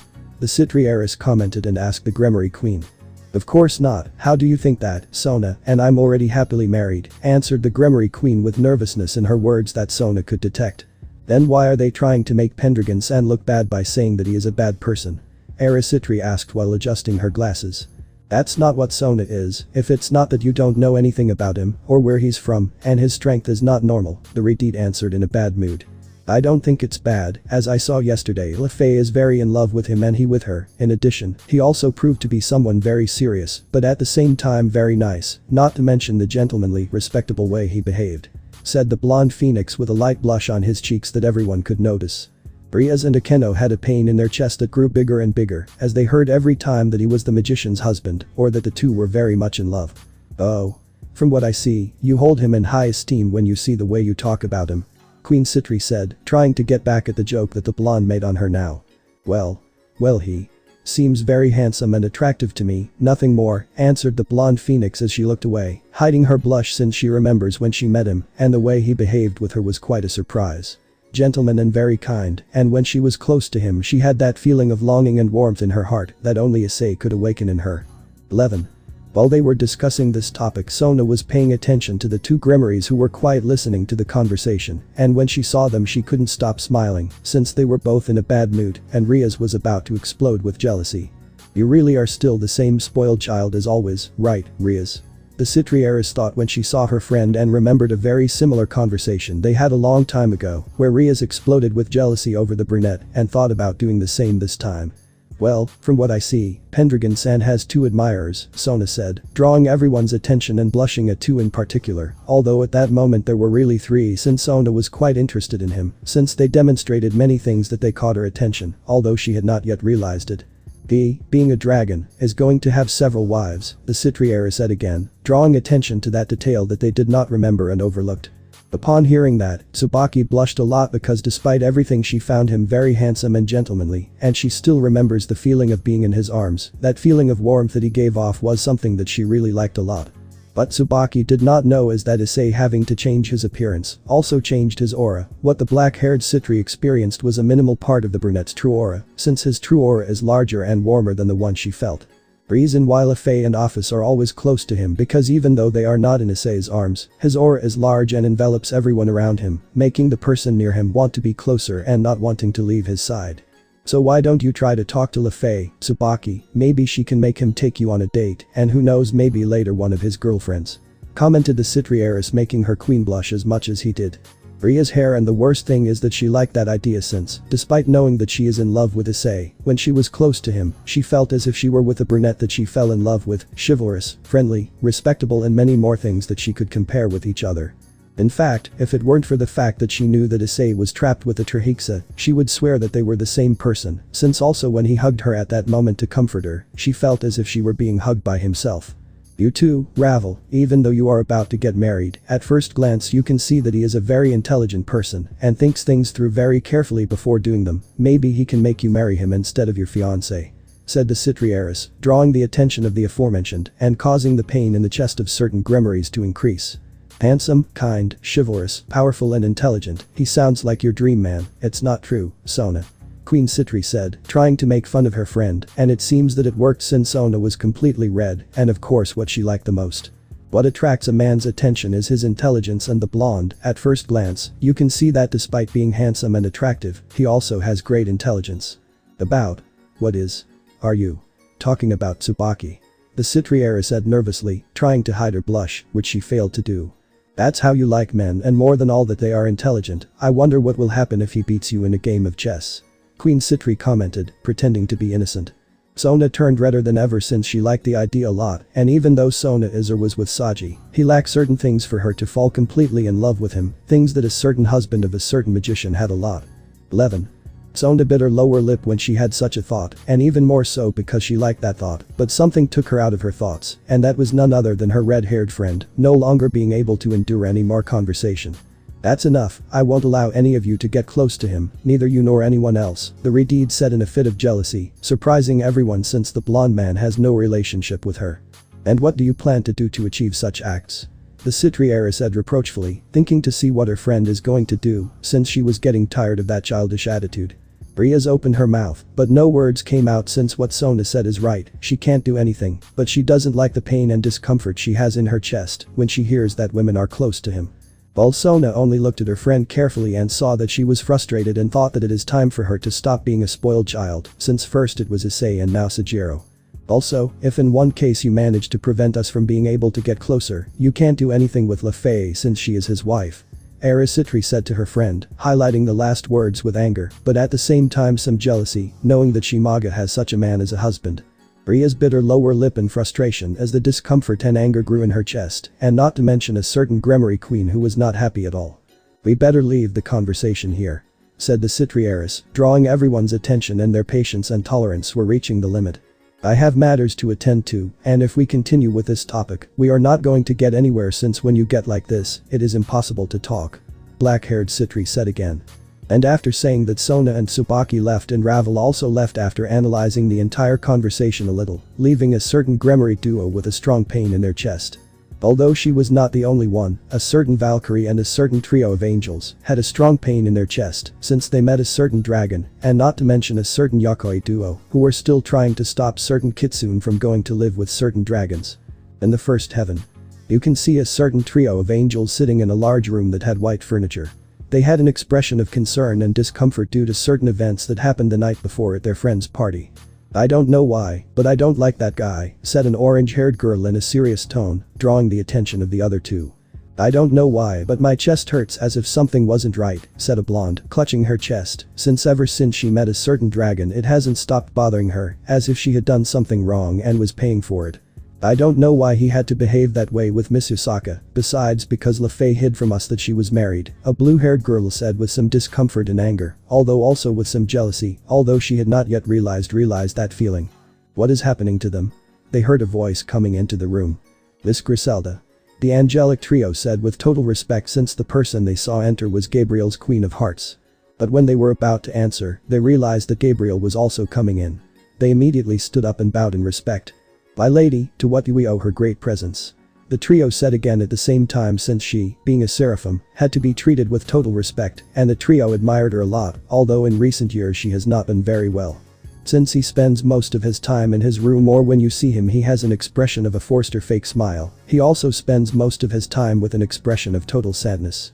"Don't worry, girls, I'm simply here because Griselda wanted me to go out for a walk," the Seraph said calmly, although her expression is sad. "And they are going to tell me what is happening to them?" asked the Queen of Hearts, sitting in an armchair next to Gabriel. "Well, last night we met someone and since then we haven't been able to calm down because he has a very powerful presence," the orange-haired girl answered calmly as they sat down to continue talking. "The powerful being, who is it?" the Queen of Hearts asked with some intrigue, while Gabriel was simply listening without paying much attention. "For the moment. You really don't know, and yesterday at the party they tried to kidnap Miss Usaka," the blonde commented, drawing the attention of Seraphim and her queen. "Is Usaka okay?" the Seraphim asked this time, worried that something bad had happened to her friend.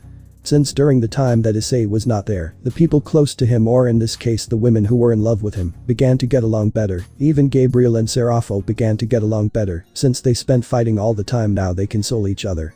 Mutual mind. "She's fine, although not thanks to us," the blue-haired girl answered with some frustration. "What do you mean?" Seraphim asked again, confused. In this way, the girls continued to tell him everything that happened the night before at the party, from when the magician's husband brought him, until he saved Usaka by easily defeating a magician who was supposed to be very powerful. When the two blondes heard the story, they were very surprised since they did not imagine that someone like that existed, although in reality Seraphim, upon hearing that story and hearing from that person, felt like her heart beat for a moment, although she did not know why. Note. That, ladies and gentlemen, is called feminine intuition. Afterwards, they continued talking about a certain person, although this time with Gabriel who was paying close attention since for some reason she was interested in that person who saved her friend. City of Lilith. Underworld. We can see a certain group of people walking through the streets of the capital of the underworld. Allah has really changed the underworld. I'm going to see if I take a little time to come and visit her a little better. Issei commented to the air that he was still wearing his costume. By the way, Kuro-chan, I realized that you work at Sona's school. How does it feel to be a teacher? Asked the blonde with some curiosity. Naya's not bad, although the demons that are young don't stop eating me with their eyes, said the black-haired girl, happy to hear how he called her and trying to make the blonde jealous. She was pleasantly surprised that she actually managed to do it since she had an expression not at all happy, making the black-haired girl have a big smile. She had waited so long for that, to be able to see the person she loves jealous, to be able to make him feel jealous, and most of all, to be able to feel that jealousy really made her very happy. Yanaya, calm down Ice-kun, you know I'm just a guy, she said. Thanks with a for watching and supporting voice. Approaching See you him. In the next part. The blonde holds her by the waist, bringing her closer to him, while he plants a kiss that the black-haired woman gladly accepts, sending her to the world of pleasure with just one kiss. She still doesn't know how the blonde does that, but she simply wishes that he doesn't stop, since I spend a lot of time longing for those lips. Outside of the world of the two of them, the girls who were with Issei only had a smile when they saw how the Nekomata wanted to play with the blonde, trying to tame and provoke him, and rather she was the one who was tamed and the one who is being tamed. The demons who passed by also stared at them, all with different expressions, the men with jealousy and envy, since they all knew who Kuroka was, and many tried to do this with her, and none of them succeeded. The women, on the other hand, had a big smile when they saw such a handsome and sexy man, and even more so when he kissed the Nekomata, causing them to smile even more when they saw the kiss so full of love and passionate that the blonde gave her, imagining themselves being the one who was in his arms receiving that kiss. When the couple separated, the blonde had a big smile when he saw the black-haired girl's face, since she was completely red with an expression of desire and satisfaction. The blonde lets her go and continues walking, while the black-haired girl was still in the world of dreams because of that rich kiss. Hiroka-sama, I recommend not playing with Sujiro-sama because he is definitely going to lose like he is right now. The magician said with a big smile, returning the black-haired girl to the real world. Because you say so, Fei-chan, the black-haired girl asked doubtfully, although the previous kiss gave an idea. I have tried every means to play with him in the same way at the beginning, and in all of them I lost, either because he left me in the world of pleasure like you at this moment, or because he dominated me in every way. The magician answered with a big smile while licking her lips, remembering how her husband left her after playing a few little pranks on her. The black-haired woman simply reflexively saw the magician that way and licked her lips, thinking what the blonde must have done to make the magician talk about him like that and even act that way. In the afternoon we can see the blonde with his girls in the black-haired girl's apartment, finishing packing up everything so they can move in with the blonde. Well, that's all, Naya, said the Nekomata, already finishing collecting everything. The blonde nods and in a magic circle sends the things to his house. Well, now we just need to go through Yasaka-chan and we can go to rest, the blonde said calmly. But first, I see that it's already late. What do you think if we go to eat and then leave? The blonde recommended, making everyone happy by accepting the invitation. Hiroka guided them through the streets of the capital of the underworld to a very elegant restaurant. They pass by and are surprised that there was Issei with her queen. What a surprise it is to see you here, said a voice, drawing the attention of the pair of black-haired women, and when they looked towards the owner of the voice, they were surprised to see who it was, and even more so to see who she was accompanied by. Good evening, Sona-san, Tsubaki-san, the magician said very politely. Have a beautiful evening, you pair of beautiful ladies, the blonde said this time with total chivalry, leaving the two girls completely red. Hiroka, LeFei, how have you been? Asked the Citri heiress after returning from the shock. They simply said okay. Later the two girls see the blonde and the dragon again. Pendragon-san, Kurumi-san, what a pleasant surprise to see you again, said the Citri heiress with a little shame, since being in the presence of this person she felt nervous, but not nervous that she was doing something bad, but rather that she wanted to leave her a very good image of her, although she herself doesn't even know why. Does it bother them if we accompany them? The blonde said calmly, to which the pair of black-haired women accepted and prepared to sit down and order something. At the table you could see the nervous black-haired pair, so blonde thinks of a way for them to calm down and enjoy dinner. I'm glad you're feeling better now, Miss Shinra, said the blonde, drawing her attention, making her even more nervous, but when she sees the calm and sincere smile that the blonde gives her, she relaxes.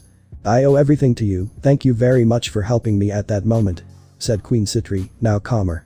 Don't worry, rather if you need something from me, just let me know and I will be happy to help you, said the blonde, leaving a blushing Tsubaki, but with a happy smile that only Sona and the blonde could see. Please call me Tsubaki, Pendragon-san, Queen Citri said with great shame. She doesn't even know why she said that, she had never done that. On the other hand, Sona was surprised by what her queen just said and was even more surprised to see how nervous she was. Issei, on the other hand, simply put on a sincere smile, making Queen Citri blush a lot. It will be a pleasure, Tsubaki-san, and please just call me Sujiro, the blonde said with a smile as he saw how Queen Citri turned even redder than before. For some reason he really likes seeing her that way. Miss Citri, I was informed that you have an academy, and Kuro-chan is one of the teachers, the blonde said, now drawing the attention of the Citri heiress. When Sona heard the suffix chan that the blonde used in the Nekomata, she was very surprised to see what had happened in just one day for the blonde to treat her so affectionately. If so, in fact she is one of the best teachers there is, said the Citri heiress following the conversation. I would like to visit him if it's not too much trouble, the blonde commented, surprising the black-haired girls. You see, I specialize in commerce and financing. I would like to discuss a treaty, so to speak, to be able to be one of your financial contributors, since your idea really seems very interesting to me, said the blonde, surprising the two black-haired women even more, and that's because of course, since Kuroka had told the blonde that the academy is going through a very delicate economic situation, since there are still many of the upper-class demons and counselors who do not agree with the ideology of that academy, since this would affect its status and financing. In this way the academy was highly supported in the civil sphere but not in politics, causing the academy to have very little financing, which at the same time made the academy little by little closed its doors, destroying the long-awaited dream that Sona had. Issei, upon knowing this, immediately wanted to help her, so he was looking for a way to talk to her, and what better time than now, since Issei, being the owner of different hotels and restaurants around the world, his funds are really very large, so much so that they could match that of a Mao, because he expands more and more. Making his funds grow since Issei had planned to start a family in the future, and he did not want his children to lack anything, in the same way he also wanted nothing to be missing. To his wife, or in this case wives, since he had a very long life to live and needed a lot of funds. The blonde thanked the Trihexa for teaching him not only how to fight, but also for passing on the knowledge that he had acquired throughout his life, since although he cannot leave that dimension, he can see what is happening in the world, and there are also times when a beast that has lived hundreds of thousands of years must have at least a general knowledge of all things. On the other hand, Sona was in total shock, she couldn't believe it. For years she had been looking for financial support to be able to make the academy a respectable place since, although she fulfilled her dream of making it a reality is very different, and for that I needed a financial contribution. Of course I would love to have you as support, however you should know that the academy is not in very good financial shape and has many debts, and if you invest, it must be a large sum, so that it does not close its doors, and you do not lose your money. Sona said that she is now recovering and in a serious tone since, although she wanted to say that she did have to inform him of her bad condition, and she was really very bad. Since even though Sona has kept it open as best she could with her funds and a little help from her sister, since being a Mao, she cannot associate with the company since it would be favoritism and it would look very bad in the political sector.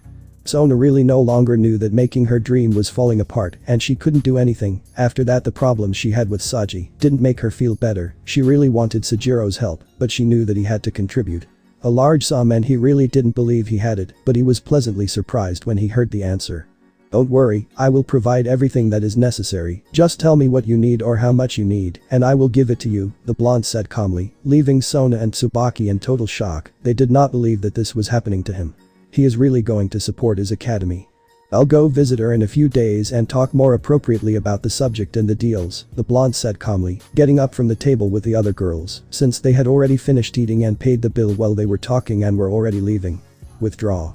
The girls leave the restaurant and the blonde approaches Sona and says, I will not let your dream be destroyed, since it is your dream, and I will help you keep it being your dream. See you soon, Miss Sona, Miss Tsubaki. The blonde finished saying to go out to where the girls were waiting for him, leaving a couple of black-haired without words. But the most affected of all this was Sona, and those words that the blonde said to her were the same ones that a certain brunette said to her when no one supported her in her dream outside of her entourage. Memory. Sona was in a box alone, sitting on a bench that was there since they were at a party in the underworld for young demons. She was really sad and frustrated since several demons and counselors had mocked Dream in a very cruel way. Don't worry, don't act like that since that's what they want. A voice was heard behind the black-haired Citri. When she looked back at the source of the voice, she was surprised to see Issei, who came to sit next to her. It would be better if you left right now, I'm not in the mood, the black-haired woman said in a hostile tone. She really didn't want anyone to see her like that. Don't worry, sometimes it's better to vent with someone than alone, the blonde said, sitting next to the Citri heiress. Besides, you shouldn't get like that since that's what they want to destroy your dream because it would be affected for them. The brunette commented calmly. And what do you want me to do? They have a lot of influence and have the power to destroy my dream. The black-haired woman said, quite frustrated at not knowing what to do. Don't worry if no one supports you, I'll help you, the brunette said, drawing the black-haired girl's attention. I will not let your dream be destroyed since it is your dream, and I will help you keep it your dream. The brunette said while he gave her a smile that gave confidence to the black-haired girl, making her smile and thanking her for her great support. End of memory. Sona was surprised to hear those same words that gave her confidence before, and now that she hears them again, they gave her the confidence to get up again, and this time with more strength. You know something, Tsubaki, the Citriere said, drawing the attention of the aforementioned. Do you remember what you told me this morning at Ria's house about my perfect man? Said the Citrieres, surprising the black-haired woman by knowing what you mean. You mean that you?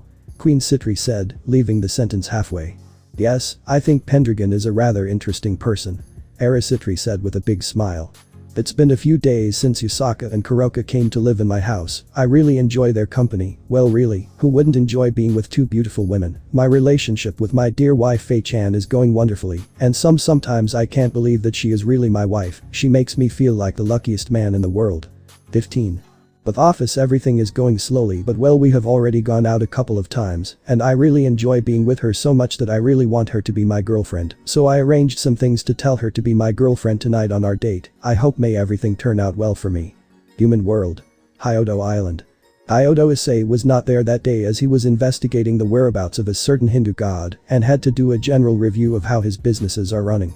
This allows us to see all the girls in the room except for Office speaking calmly since they got along very well and enjoyed the girl time they had, since before each of them had no one to talk to about these topics, be it Kuroka because they were always chazzing her and she had no friends outside of Lafa, but she was almost never with her. Isaka because she had to govern a faction and she didn't have time to have friends, and the few she did have, she couldn't spend time with them because she was governing. Lafay because her parents were very strict in her studies and never let her have friends, and the closest thing to that was Kuroka, but she almost never saw her. In this way no girl had ever had what is really called a true friend until now that they are together and enjoy their time together, getting to know each other better and talking about trivial things. "I need to talk to you about something," said a voice entering the room. Everyone saw again that it was Office who came in and sat next to Lafay. "Of course you need Office-sama," the magician said with great curiosity, although not only her is like this, but the other two girls are also like this, since although they get along very well with the dragon, the fact that she asks to talk about a specific topic is very strange. "As you know, tonight I will go out with Ice," said the dragon, so that everyone agreed. "Well, there is something that you don't know about dragons, and that is that when a purebred dragon, so to speak, gives herself to the male for the first time, he will go into a state of heat since the female releases special pheromones for that occasion," the dragon said calmly, surprising the others, shocked at that unknown detail. "That is why Ice has not claimed me as his wife, since the moment he does so he will enter a state of heat that, to be honest, I don't know if I could control it," the dragon said this time, a little nervous, while a shiver ran through her. Her back, imagining herself and a certain brunette at that moment doing not very holy things, that just by thinking about it, she begins to get excited. "That's why I need your help," the dragon says, looking back at the girls who were still in shock. "What do you need us to do, Naya?" the Nekomata asked, hoping that she would digest those magical words. "I need you to help me calm him down when the time comes," the dragon responded with a smile, watching as the magician turned red with embarrassment and a certain Nekomata and Kitsune only licked their lips in excitement at the thought. 21. As you already know, Ice is an extremely powerful being, and the more powerful he is, the greater the state of heat will be," said the excited dragon with a certain blush. The girls at this point were already too excited with just the idea of a certain brunette devouring them as much as possible. "Isaka, I will ask you at once, since you are the only one who has not been marked of the two of them, since if you help me, Ice will not be able to avoid marking you unconsciously, and you already know that once marked it will be forever," said the dragon. Drawing the attention of the aforementioned though sincere mind, she doesn't even have to think of an answer. "Don't worry, Office-chan, I'll help you. Also, Issei-kun is the only man I want to be with. I've waited a long time for him, and now that he's here, I'm not going to let him go. Besides, I've been wanting him to mark me for a long time to shut up a certain duo of women who do not stop showing off their marks and saying with all their pride that they are Issei-kun's women," said the Kitsune, looking at Lafay and Kuroka, who were looking away as if they did not hear what the Kitsune said. Office only smiled. She was really so grateful to see the brunette because thanks to him, she experienced many things like what it's like to have a friend, and seeing them talking and laughing made her feel good, as well as being able to see what the real thing is. Love. "Well, now that it's decided, I'm going to tell you something. I've been setting up a special room for when Ice has more women, since I don't think we'll all fit in his bed," the dragon said, drawing everyone's attention and making them all shake her head. Reason, since Issei still has to go for the others. "Follow me, I'll show you," the dragon said, standing up and heading to the second floor followed by the other girls. "As you all know, they have a private room, although we don't really use them much, but we have it for our personal belongings, and Ice built this house with quite a few rooms of different sizes, and when I was exploring the house I found this room that is quite large, and that was when I had the idea of remodeling it," the dragon said as they arrived at a room. When he opened the door, the girls were quite surprised since there was really nothing in the room except for the floor, which seemed very strange and spongy, but all the known fractions were painted on the walls. It was truly a wonder to behold. "When I found this room I asked Ice who had painted the walls, and he told me that since they represent the world where we live, so I chose this room and placed a mattress on the floor," said the dragon, leaving the other girls in shock. When the girls entered the room they were really surprised. The floor was all spongy and soft, and it seemed like the room was conditioned since it had an exact temperature. As you can see, this room can fit more than 15 people perfectly without any problem. The floor has the softest mattress I know. With my power, I was able to insulate the room and adjust the temperature appropriately. In other words, this room is made so that it is not possible to sleep with more than 2 women, since there is enough space and nothing is needed with the temperature. If a woman enters without clothes, she will not feel cold or hot. In other words, this room is made to give pleasure," said the woman. Dragon with a perverted smile, actually hanging out with Kuroka and Yusaka was affecting her a lot. When the girls heard everything Office said and mainly the last part, they had a big perverted smile, except for a certain magician who was already in the world of dreams with her face completely red from imagining everything that was going to happen. Stay in this room from now on. Human world. Some part of Japan. Unknown location. The cross-legged person can be seen sitting near a waterfall as if meditating. "The what do I owe such a pleasant visit?" asked the person sitting on the chest still without moving. "As it is difficult to find you, I have been looking for you for 2 days," said that person who had arrived flying. "Well, here I am, but you haven't answered my question to what I owe your visit," said the person sitting in the booth. "I have come to talk and propose an agreement that I think will help you a lot," the person who had arrived flying said in a serious voice. "And what is that agreement you want to make with me?" the person said with a serious voice, his eyes already open.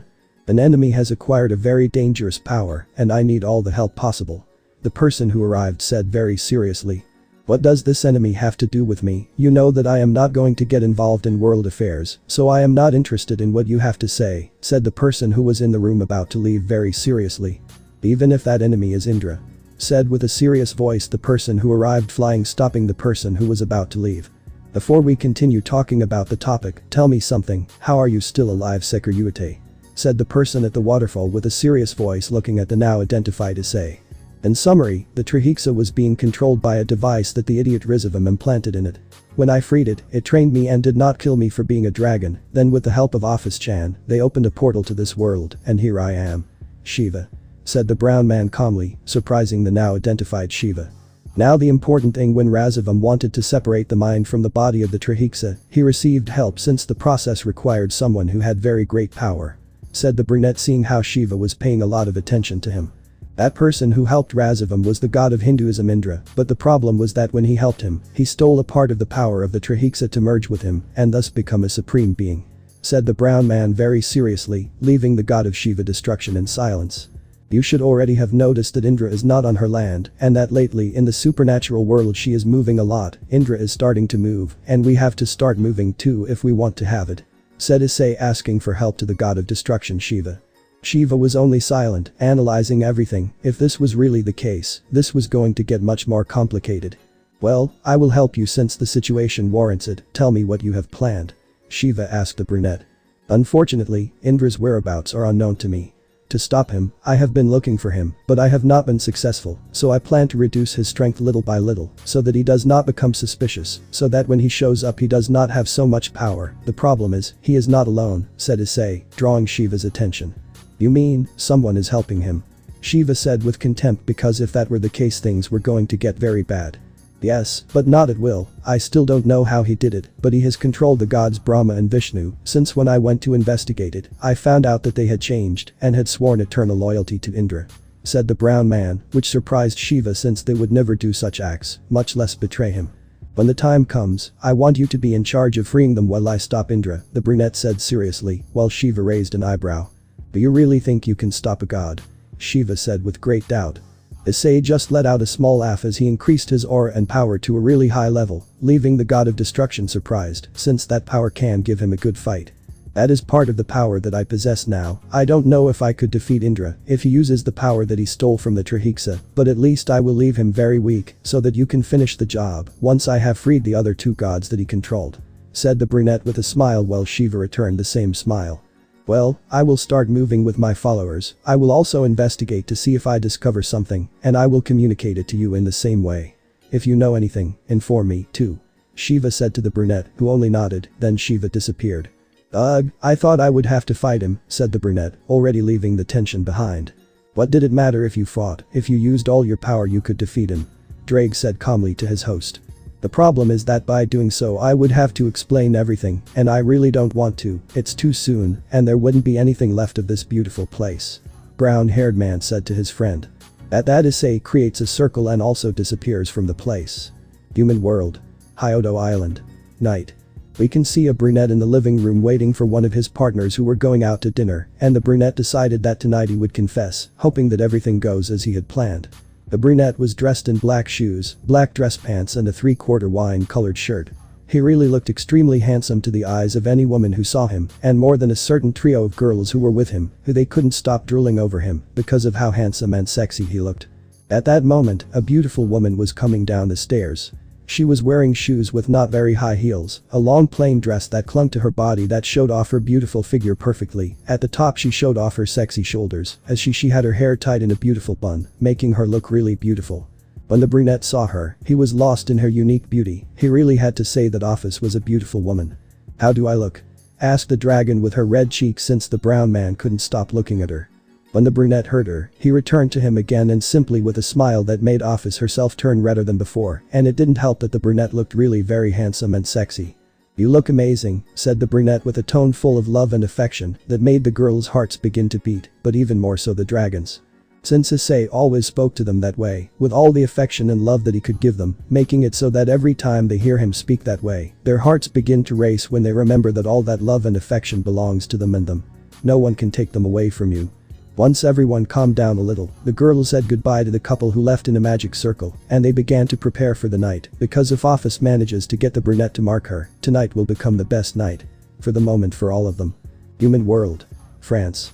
You can see a brunette and a black-haired woman walking calmly hand in hand through the streets of the beautiful city of France, drawing the attention of all the people who passed by the place, since the women were blushing to see Issei and the men. They were drooling to see Office. However, they ignored all the attention they received and only focused on themselves. They walked a little since the night was beautiful, so they took advantage of that to walk a little and enjoy each other's presence. After walking a little, they arrived at a restaurant that had a beautiful view of the entire city. They proceeded to order something while talking about trivial topics, enjoying the conversation. On Office's part she was on cloud 9, despite all the time she was alone she did not dislike it, but it did not compare now to being accompanied by the brunette. His simple presence made her feel calm and happy, and even more so when he kissed her with that passion and love that he felt towards her person. For Issei's part, he was really enjoying his candle with Office's presence, since he really liked being with her, talking calmly, enjoying their time together, seeing her smile. It made him feel very happy, but more than anything, what he felt, he loved kissing those beautiful lips that the black-haired woman had, and he didn't know why. But whenever he tried Office's lips he simply wanted to continue trying them. Note. This is because since Office is a pure dragon and not like Lefay who is half dragon, Issei's dragon instincts are stronger and asked him to make her his.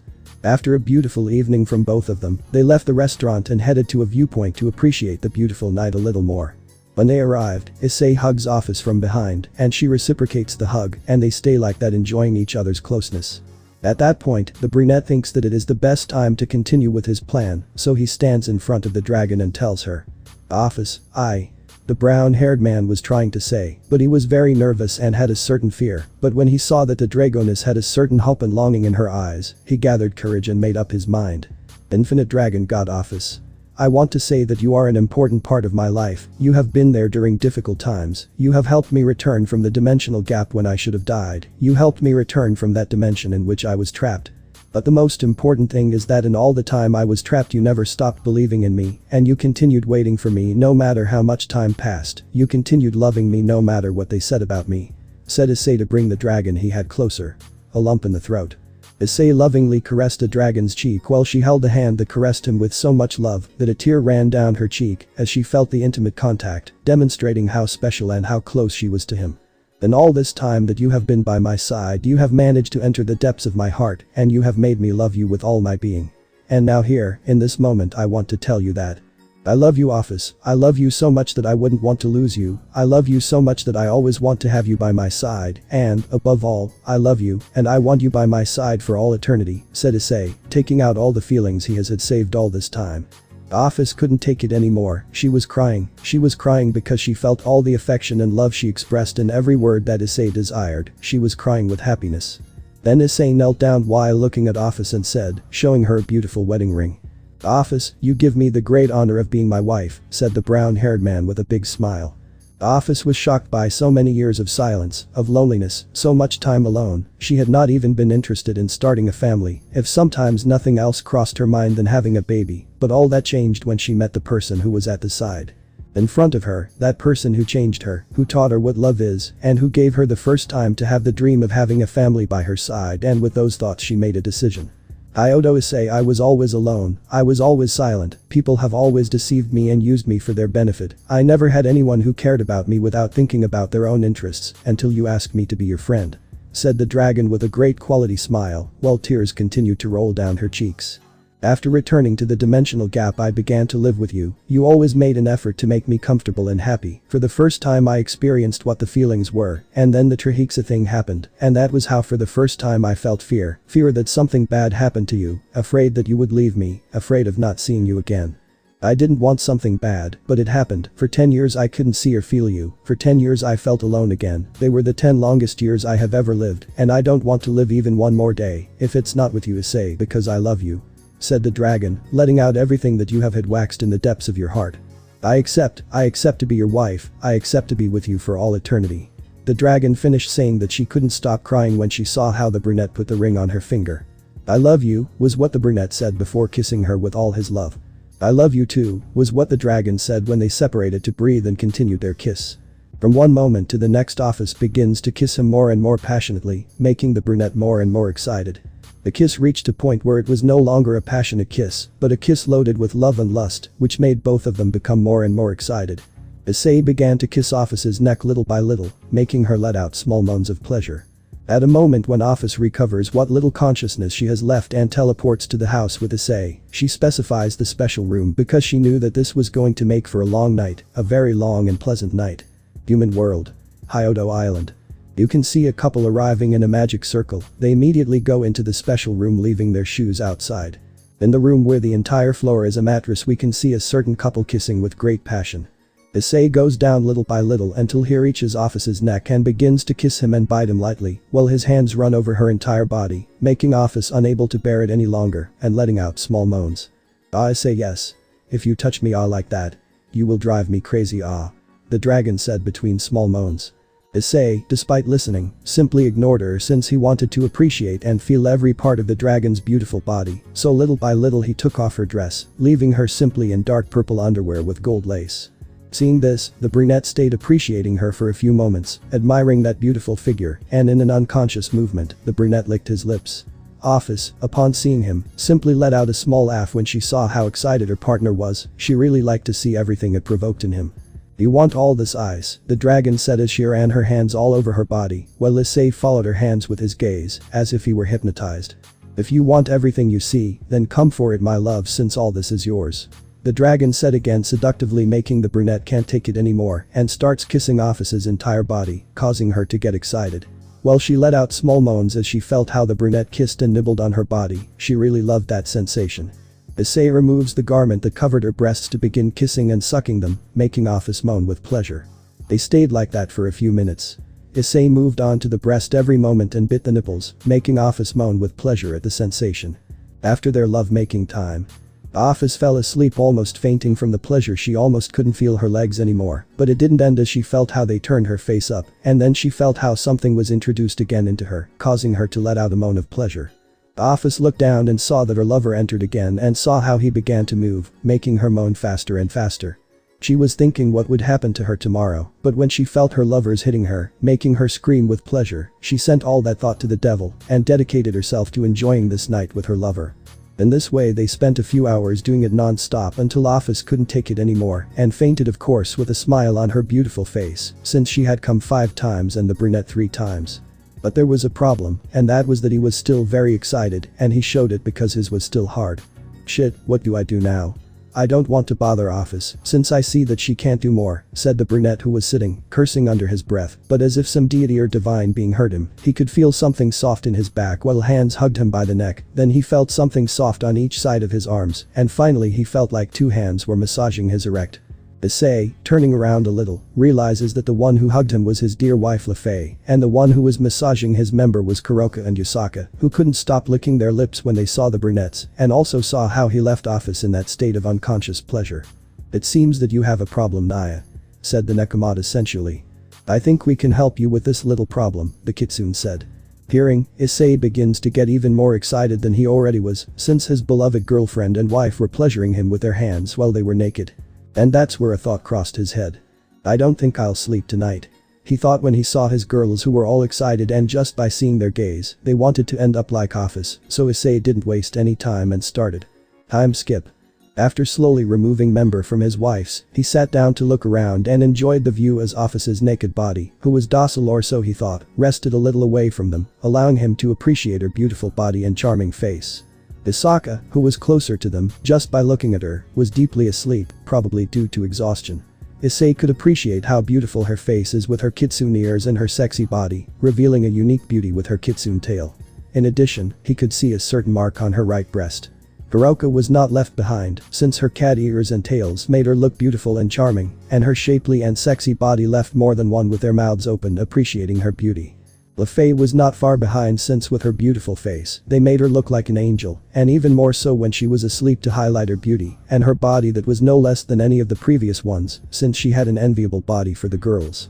Women and desired by men, since her shapely legs, her soft and firm rear, with those large and firm breasts, made her a truly beautiful woman. Seeing his wives already asleep, Issei was preparing to sleep still with his heart, but after a few seconds of closing his eyes, he opened them again, only to see Office on top of him. In addition to seeing how Kuroka came crawling towards him with eyes of desire and a smile of lust. "The night is not over, Ice, I can still give you a lot of pleasure," said the dragon as she began to move to release small moans of pleasure. "Don't forget about me, Naya," the Nekomara said with lust in her words, getting closer and closer, to which Issei only smiled since he still wanted to continue. "It seems that I'm really not going to sleep tonight." And with that thought the brunette. In this way they continued until neither of the two girls could take it anymore, since Issei, being a true dragon god, could still continue, but when he saw them all asleep, he brought them closer to him so they could all sleep together. Note: all this happened in the room that Office prepared, where there is only a huge mattress that covers the entire floor. All the girls sleep naked with nothing on top, since the room has the perfect temperature, making it the special room where from now on it is where they are going to have sex. That's it, guys. Thanks for watching and supporting us. See you in the next part.